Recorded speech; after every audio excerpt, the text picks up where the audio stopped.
मेहरबान है।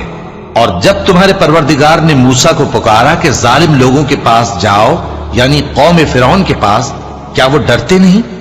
उन्होंने कहा कि मेरे परवरदिगार, मैं डरता हूं कि वो मुझे झूठा समझे और मेरा दिल तंग होता है और मेरी जबान रुकती है। तो हारून को हुक्म भेज कि मेरे साथ चले।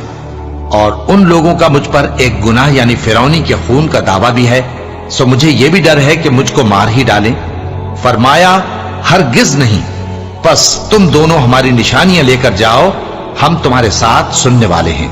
सो दोनों फिरौन के पास जाओ और कहो कि हम तमाम जहानों के मालिक के भेजे हुए हैं और इसलिए आए हैं कि आप बनी इसराइल को हमारे साथ जाने की इजाजत दें। फिरौन ने मूसा से कहा, क्या हमने तुमको जबकि तुम बच्चे थे परवरिश नहीं किया था और तुमने बरसों हमारे यहां उम्र बसर नहीं की?